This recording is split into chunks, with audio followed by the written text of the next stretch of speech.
पश्चिम बंगाल में आगामी विधानसभा चुनावों की तारीखों का अब तक औपचारिक ऐलान नहीं हुआ है, लेकिन राजनीतिक सरगर्मी तेज होती दिख रही है। इसी बीच जनता विकास पार्टी ने सबको चौंकाते हुए अपने उम्मीदवारों की पहली सूची जारी कर दी है।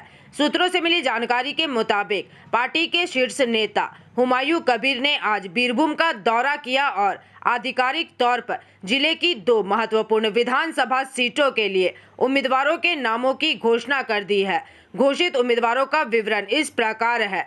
बोलपुर विधानसभा निर्वाचन क्षेत्र, इस सीट से पार्टी ने सैयद सरोवर्दी को अपना उम्मीदवार बनाया है। मयूरेश्वर विधानसभा निर्वाचन क्षेत्र, यहां से पार्टी के जिला अध्यक्ष शेख कलीमुद्दीन चुनावी मैदान में उतरेंगे, लेकिन चुनाव आयोग द्वारा मतदान की तिथियों की घोषणा से पहले ही उम्मीदवारों के नामों का खुलासा करने के इस कदम ने राज्य के राजनीतिक गलियारों में हलचल पैदा कर दी है। राजनीतिक जानकारों का मानना है कि समय से पहले प्रत्याशी घोषित कर पार्टी मतदाताओं के बीच अपनी पैठ मजबूत करना चाहती है। वहीं सबकी निगाहें अब अन्य प्रमुख राजनीतिक दलों पर टिकी है कि वे अपने उम्मीदवारों की घोषणा कब करते हैं और बीरभूम की धरती पर चुनावी मुकाबला कितना दिलचस्प होगा।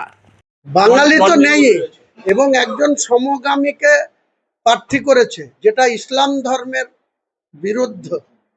ইসলাম ধর্ম কোরআনে নাজায়েজ বলা হয় এদেরকে, যারা সমগামীতে যুক্ত থাকে তাদেরকে ইসলাম ধর্ম কোনোদিনই টয়লেট করে না। তাহলে মুখে ইসলামদের ভালোবাসা দেখায় মমতা ব্যানার্জি, অথচ একজন সমগামীকে তিনি প্রার্থী করে দিলেন। যে মুসলিম নিধন করে এসছে, যে বাবুল সিপ্রিয় আসানসোলে, তাকে রাজ্যসভায় পাঠাচ্ছি। যে ডিজিপির রাজীব কুমার ওই 2012 সালের 5ই ডিসেম্বর যাকে সুদীপ্ত সেনকে কাশ্মীরের লাদাখ থেকে গ্রেপ্তার করে আনা হয়েছিল, লাল ডায়েরির কথা আপনারা সংবাদ মাধ্যম তখন থেকে শুনে আসছেন।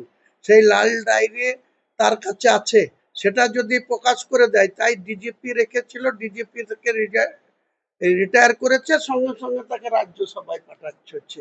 এসব বুঝতে হবে আপনাদেরকে। কাজে আগামী দিনে এসব করে পার পাবে না মমতা ব্যানার্জি। মমতা ব্যানার্জিকে বাংলার গদি থেকে বাংলার মানুষই সরিয়ে দেবে, শুভবুদ্ধি সম্পূর্ণ মানুষও সরাবে। আর এই যে মুসলমানদেরকে উনি শুধু বিজেপির জুজুর ভয় দেখায়, আমি বলেছি আমরা বিজেপিকে রুখবো, আপনি বিজেপিকে রুখুন। আপনি এত মন্দির করছেন, এত অনুদান দিচ্ছেন, তাহলে হিন্দুরা কেন আপনাকে ভোট দেবে না? তাহলে আপনারা সেই সব ভোটে মুসলমানদের ভোট নিয়ে আপনি বিজেপিকে আটকাবেন কেন? আপনার কমিউনিটির ভোটে আপনি আটকান না, বিজেপিকে আটকান। কেন মানা করেছে? আমাদের জেইউপির পার্টির প্রার্থী তালিকা আসন্ন বিধানসভা নির্বাচন 2026-এ 18তম বিধানসভা নির্বাচনের যখন ইলেকশন কমিশন শিডিউল ডিক্লেয়ার করবে, তখন আমরা নিশ্চয়ই বীরভূমের এই 11টি আসনেও প্রতিদ্বন্দ্বিতা করার ইচ্ছা আমাদের আছে। আপনাদের সামনে আজকে 2টো কেন্দ্রে ময়ূরেশ্বর আমাদের অধ্যাপক কলিমুদ্দিন সাহেব, শেখ কলিমুদ্দিন, উনি আমাদের জেলার সভাপতিও এই বীরভূম জেলার সংগঠনের, উনি প্রতিদ্বন্দ্বিতা করবেন ময়ূরেশ্বরে। আর আমাদের স্টেট কমিটির এবং এই জেলার কনভেনর না পর্যবেক্ষক, সভাপতি আর কনভেনর হয় না, ভুল লিখেছে, আমি সংশোধন করে দিচ্ছি। ও স্টেটের সেক্রেটারিতে আছে আমাদের স্টেট কমিটিতে। তার সঙ্গে সঙ্গে বীরভূম জেলার পর্যবেক্ষক হিসাবে ও বোলপুর কেন্দ্রে প্রতিদ্বন্দ্বিতা করবে। সৈয়দ সাহেব।